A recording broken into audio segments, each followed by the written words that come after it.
Welcome to Real Estate Coaching Radio, America's #1 trusted resource for realtors who demand authentic, real-time coaching. Starring award-winning real estate coaches Tim and Julie Harris. Get ready for unfiltered, full-strength honesty about what is truly working to get you into action and make you money in this new real estate boom. Now to our hosts, Tim and Julie Harris. We're joined today by Jonathan Smoke from Move.com to discuss current trends in today's real estate marketplace as we enter into the fall 2015 selling season. Smoke is a 20-year veteran of the real estate industry, the chief economist for Realtor.com, and a regular guest on Real Estate Coaching Radio. He's also established himself in the real estate industry as a highly respected economist and strategic thinker. Now, let's welcome Jonathan to the call as we join our host, Tim Harris. So, Jonathan, as always, thank you for being my co-host, and welcome back to Real Estate Coaching Radio. Our listeners always love to hear from you because you do such a fantastic job of taking what can be very confusing and complicated data and putting it in such a way that agents and your humble radio show host can easily understand it and then apply that information to our real estate businesses. So I really appreciate you taking the time out to be our returning guest. So let me just jump in right with a question, right?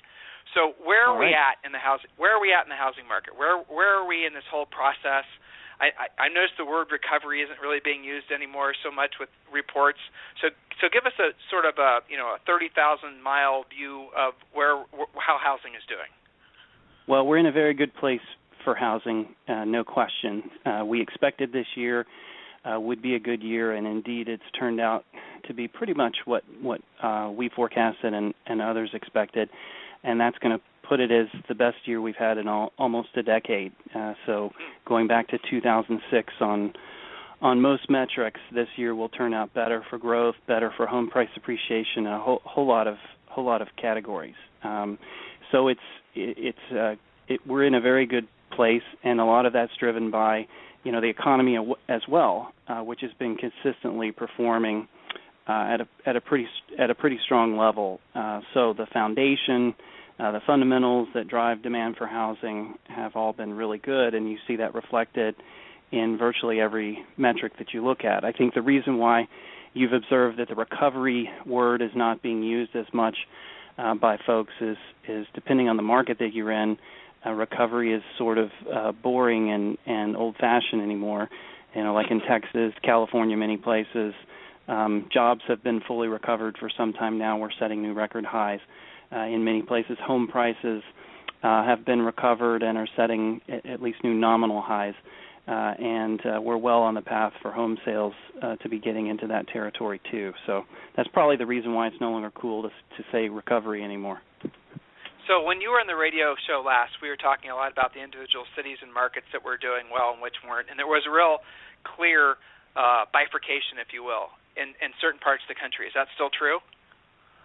Well, we do report every month. That was probably one of the reports early in the spring when we had just started reporting on, quote, the hottest markets. In fact, we released the August ones on Monday this week. And the pack in the top 20 has been largely the same pack all summer, meaning that California is dominating the list, but so is Texas, and actually Michigan has continued to have a couple of markets on the list.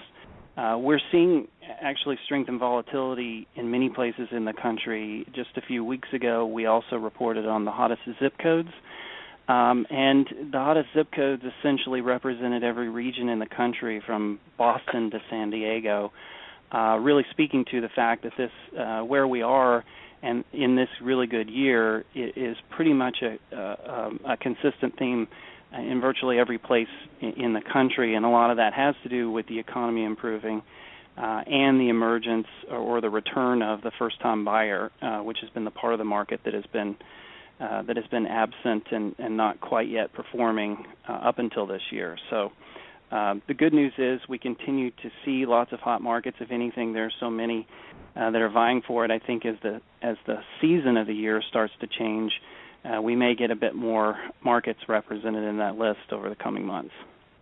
It seems like last time you and I did this interview, I had made the mistake, I think, of talking about the markets where Julie and I are looking for rental properties.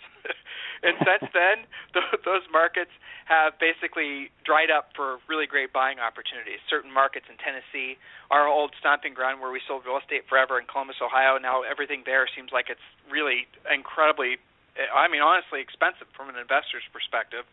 So the markets that were lagging, and here it is, that word again, the recovery, seem to be, completely turned around. So the data, from what I'm hearing you say, or I think I'm hearing you say, supports that, yes? Oh, yeah, absolutely. Columbus was the 10th hottest market in the country in August, and Nashville entered the top 20 for the first time all year. In fact, it was the only new entrant into the top 20. So, you're seeing lots of different markets. It's not just California.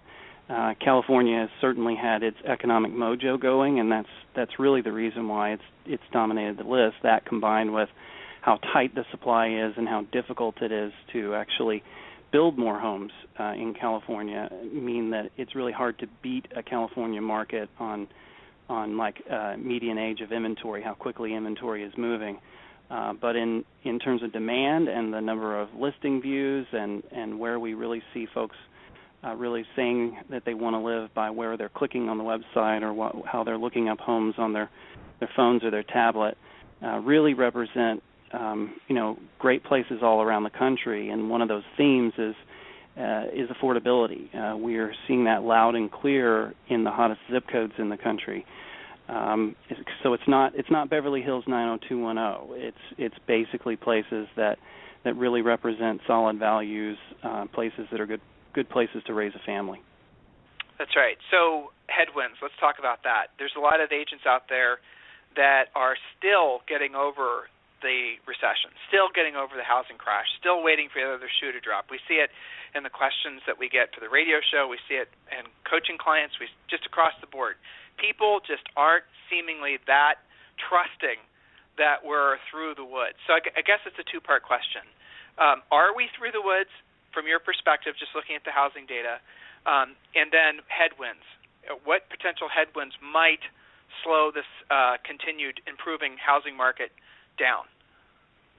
So the footing of housing, let's go over the key points.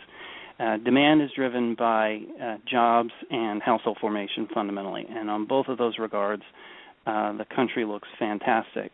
We get the August job numbers released on Friday. Most economists are expecting around 220,000 jobs. That will mean for the better part of a year now, we've been consistently producing a trailing 12-month number of 3 million jobs. And that amount of job creation really produces substantial, economic improvements at the household level for enough people that it pushes them into making housing decisions. That's also the reason why we have substantial increases in household formation. For the last 3 quarters, the annual pace of household formation has been about 1.5 to 1.6 million new households created. So those are people that either need to rent or they need to buy a home. And so fundamentally, those are the two most important factors that drive demand. Then when you dig into the housing market itself, we see all good things. Number one, sales are strong and growing. Sales in July were up 10% over last year. New home sales were up even more. We set a new median price for existing homes in June. Part of the reason for that is we've eliminated most of the distress in the market that was driving down pricing before and causing a lot of the concerns.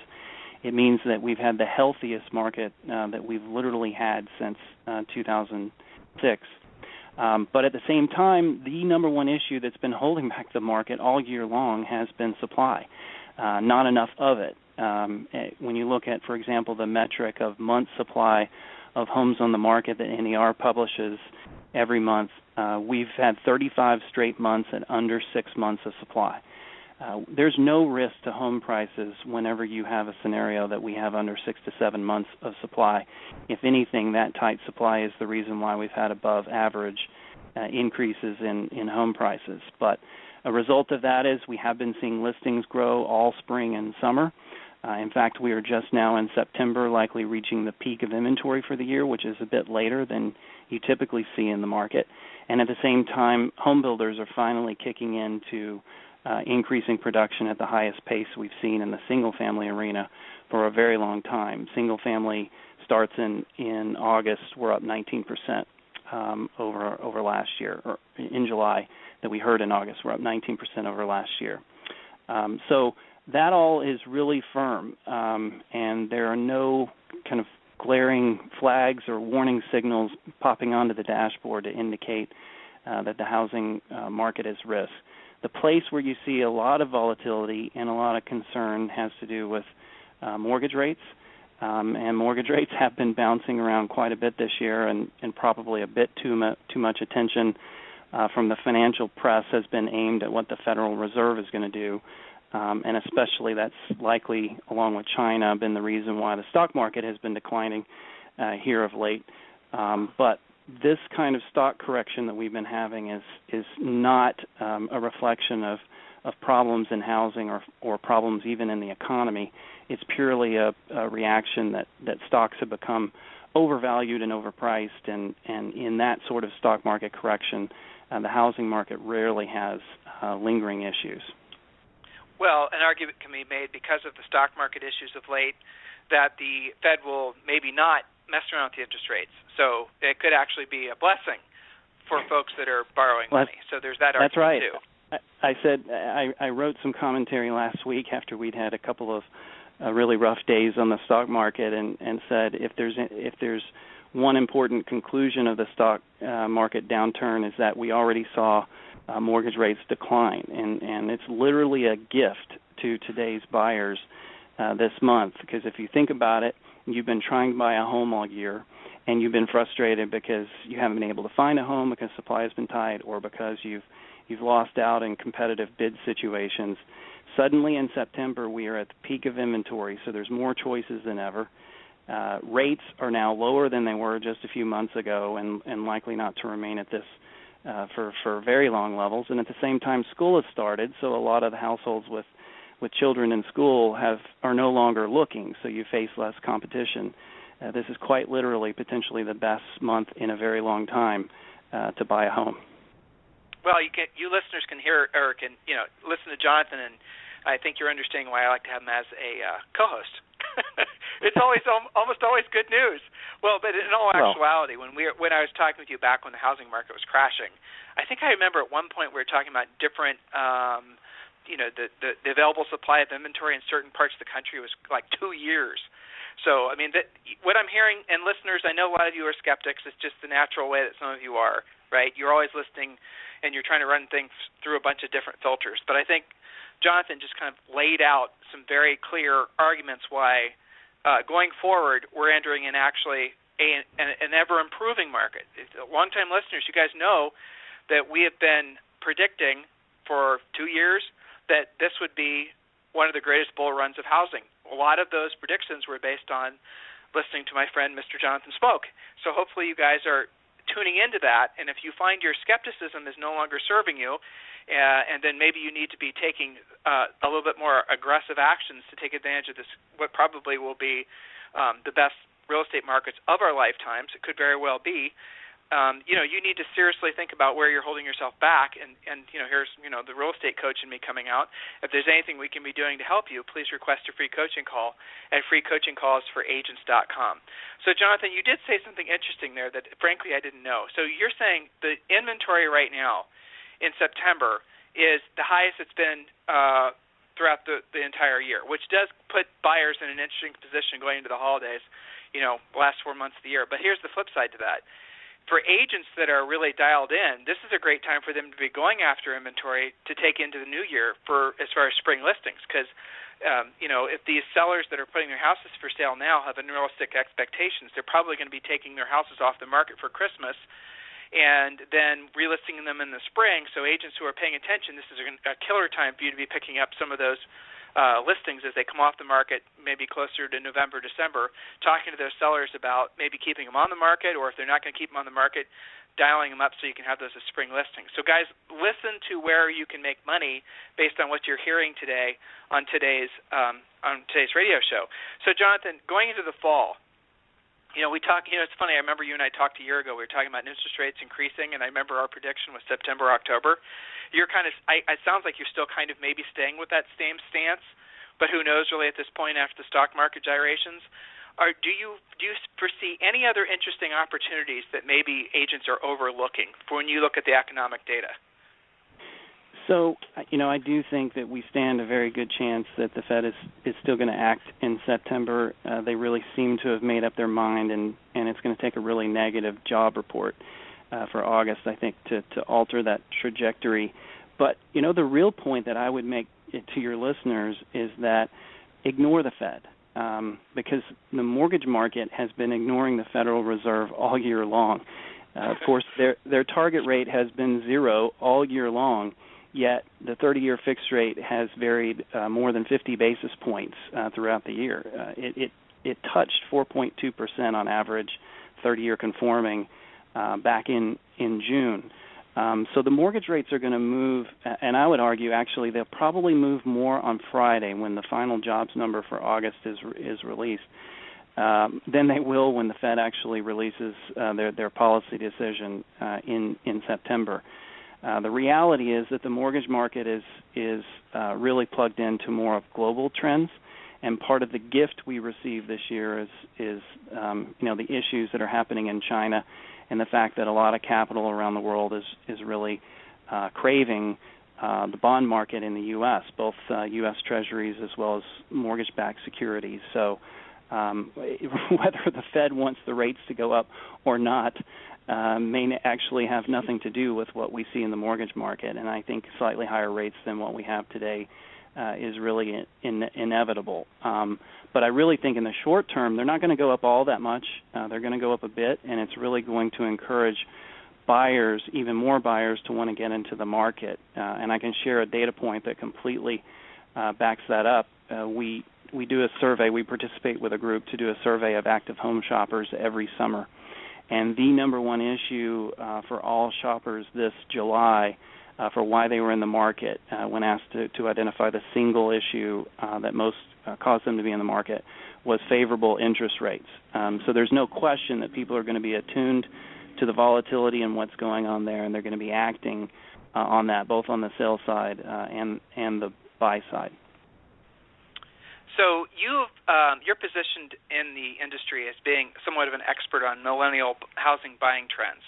And I want to touch on that, but I also want to talk about the complete other end of the market, the high-end luxury market. That market was on a tear for it just seemed like forever. Higher sale prices, the most expensive real estate in the country, at least that was making most of the headlines. But now I'm seeing evidence from our own coaching clients and from what I'm reading in the paper that those markets are the momentum is starting to slow down in the luxury housing markets. Is there any data to support that, or is that just a regional thing? Well, we're actually working on a luxury home index for the Wall Street Journal and the Mansion section, since we are a sister company to them now. So we are paying very close attention to that. I think part of what you're seeing is that the market overall outside of the luxury segment is stronger than it has been. So the growth that you've seen in luxury has been in part because the rest of the market wasn't growing and as active as much. I do think we are starting to see different markets behave differently, and a lot of that has to do with markets that have the luxury segment in particular influenced by foreign investors. When you look at the distribution of who's been buying homes this year, international buyers has been one of the segments that has declined in the volume of transactions year over year. So part of the issue is probably localized with some of your listeners. We're not really seeing declines in luxury home prices, but we are seeing less growth year over year in both prices and in transactions across the luxury segment. And that's actually a group that if any part of the market is going to be most impacted by the stock market correction, it's likely going to be that segment because they're more dependent on stock proceeds or the value in stock or stock-related funds for how they're financing or providing for the cash to purchase homes. That and the strong dollar are part of the reasons why the foreign buyer has also declined this year. Well, I read a report this morning that if the Chinese are starting to eye, I think I read this on Bloomberg, they're starting to eye American assets again, whereas before the Chinese buyers were in many parts of the country weren't buying at the same rates that they had been. Supposedly now they're thinking about pulling money from China again and reinvesting in the United States. We'll see if that's true in the coming months. So let's talk about I also saw a report today that that China is trying to stop those flow of funds and doing everything they can to keep the money within the country. So it'll be interesting to see how effective that is. Yeah, it will, definitely. So let's talk about the millennials. So for a long time, you were saying, okay, they're coming, and now in the past 6 months, maybe past 4 months, seeing more reports, reading more things, and it's also interesting. I've been noticing that there's more advertising, selling mattresses, selling appliances, selling this, selling that, where the people in the spots are millennials, and that was a major shift from old farts to you and I's age, right? Right, the Generation X. But now we're seeing these millennials. They're the ones that are being marketed towards, for these home type products. So have they started in a noticeable way, as you've been predicting, entering in the market?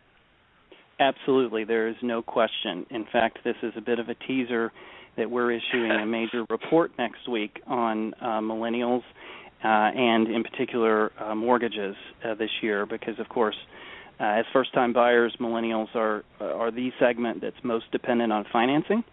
So we thought that, if indeed we could look at the trends and provide some estimates on what millennials have been doing and actually dig into what is their financial recipe for being successful, we could have insights to help them as well as the realtors who are supporting them. And I can share one big insight that we estimate that over half of this year's growth in sales is coming from first-time buyers, which are mainly older millennials, those that are 25 to 34 this year. But as you would guess, there's huge differences around the country. It's very much correlated with affordability.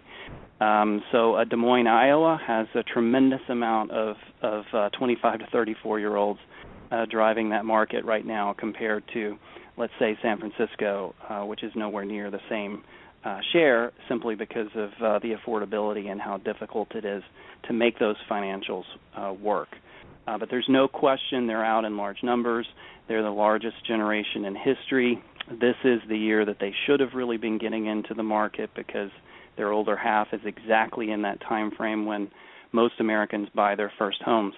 But the interesting thing that we also found is that this is not a story of easier credit enabling them. In fact, there's almost no data whatsoever that say that it's any easier today to get a mortgage than it was before, and millennials are absolutely in that same boat. Millennials are not getting any special treatment when it comes to quite the opposite.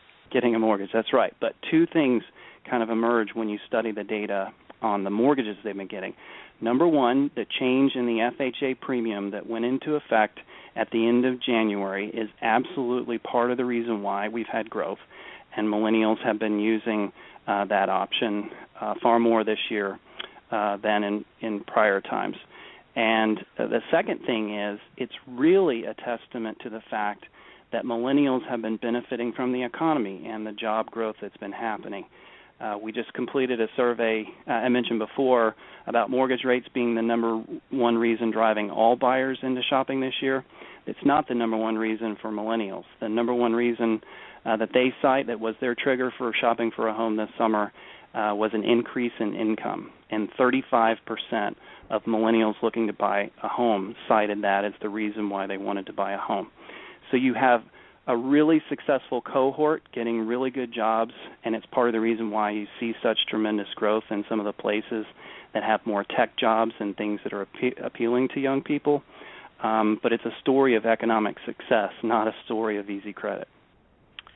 That is really fascinating, because before, at least the publicized belief was the housing market was fueled by essentially, fear and greed. Fear that if I don't buy now, I'm going to lose out and I'm not going to get the interest rate, and greed because I think I'm buying a winning lottery ticket.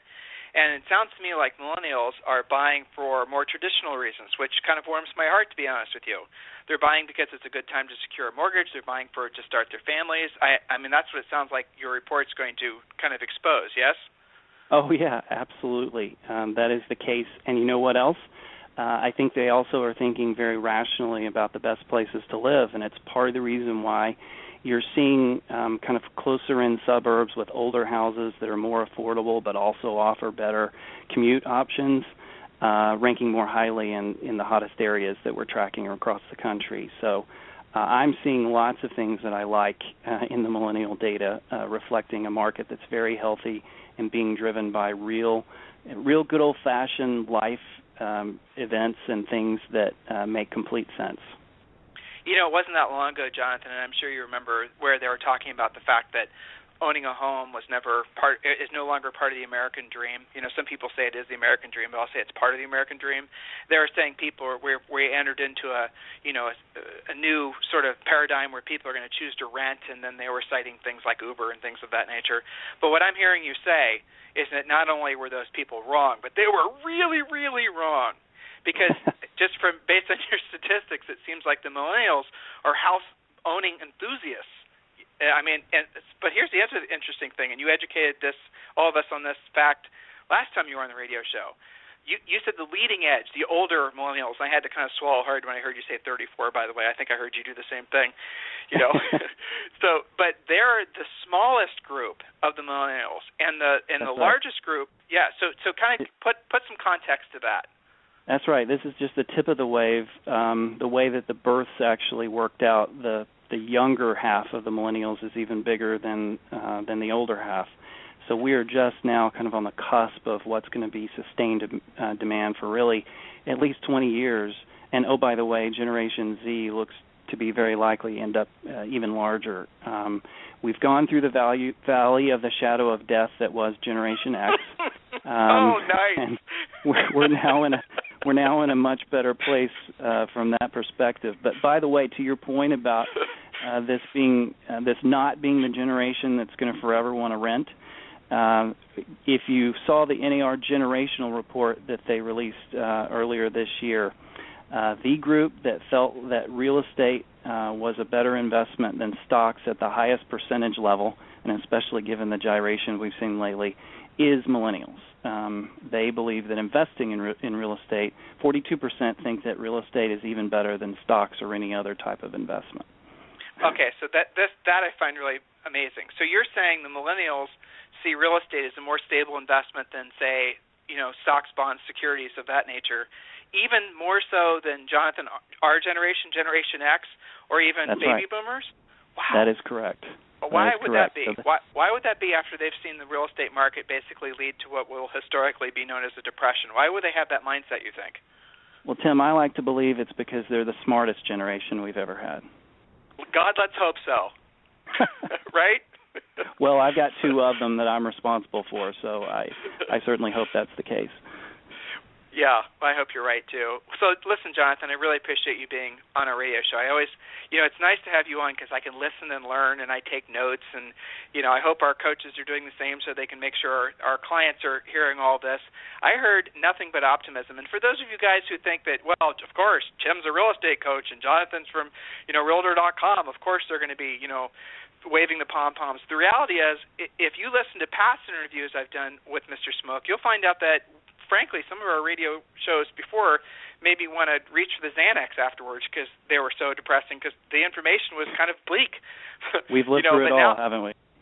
But it's interesting, isn't it, from a historical perspective? Isn't it fun, Jonathan? Because we grew up in the same kind of, everything was always seemingly getting better, right? And then in the back of my mind, from a business perspective, I was always wondering, how will I do when we actually face not a recession, but a real economic downturn? Because you read all these historical perspectives on how some people flourished and some people, didn't during the Great Depression. And here it is. We're on the other end of one. It is an interesting time to be alive and having that perspective, isn't it? It's actually a real gift, I think.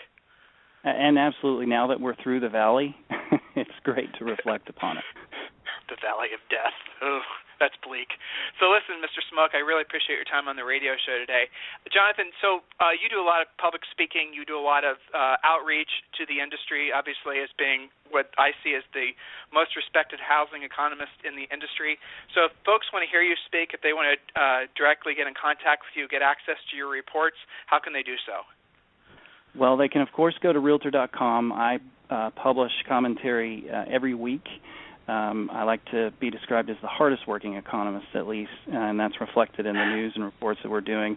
They can follow me at Smoke on Housing on Twitter, but chances are they can just go to their state and local events, because let me just rattle off the states I'm visiting in September, October, and November: New Hampshire, New Jersey, Wisconsin, Pennsylvania, Virginia, Massachusetts, North Carolina, Illinois, Arizona, Tennessee, and Florida.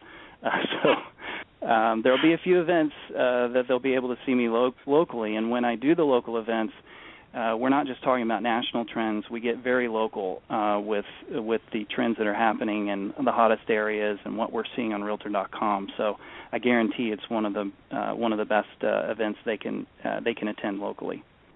So, Mr. Smoke, I really appreciate your time today. I sincerely do, and thanks for sharing and thanks for caring so much about our industry and helping us to make smarter agents, and smarter agents obviously make better informed consumers. So on behalf of Julie, myself, and all of our faculty and staff, I really appreciate your time today. Thanks, Tim. Anytime. Have a great day. So like a lot of you, our business is growing quickly. I mean, matter of fact, since the beginning of the year, we have added between coaches and salespeople over 50 people. And one of the constant challenges we have is, like you, communication. So how do we all keep in contact with each other? We have actually upgraded our entire systems to VTech phones. Now, I personally was very fearful of getting into the whole, figuring out what phone system to use. And I was very tempted to even do what a lot of you are probably doing, just say, well, the heck with it, I'm just going to go with the cell phone and use that for everything. But unfortunately, cell phones have a lot of limited use. The dropped calls, the receptions, the audio quality, all that good stuff. That's the reason that we are looking for a really great solution, and we went with VTech phones. And now the wonderful thing about VTech phones, and I'm going to give you guys some more specific information about that now, is that they're just so easy to use. They're just plug and play. You don't need an IT guy. You don't need to call out, your phone guy. It's simple. It's an elegant solution that all of you need to seriously consider, whether it's just you and an assistant, or it's you and your team, or frankly, the VTech 4-line small business phone system might even be perfect if you are working out of your house and use it as your home phone. VTech's new 4-line small business phone system is the perfect solution for small business owners that need to install a phone system that has the qualities and features that they have previously only been available for companies with bigger budgets. The new system is the most affordable and easy to install 4-line system on the market. The 4-line small business phone system components include the main console and the optional expandable cordless desk sets, cordless accessory handsets, cordless headsets, and speakerphones, allowing the system to grow alongside a business up to 10 extensions. The VTech 4-line small business phone system components are available in stores and online at Office Depot, Office Max, and Staples, as well as online at vtechphones.com. This program has been a presentation by Tim and Julie Harris, Real Estate Coaching. For more information on our real estate coaching and training programs, visit our website at timandjulieharris.com. Remember to tune in weekdays at noon for upcoming shows, and until next time, thank you for listening to Real Estate Coaching Radio with Tim and Julie Harris.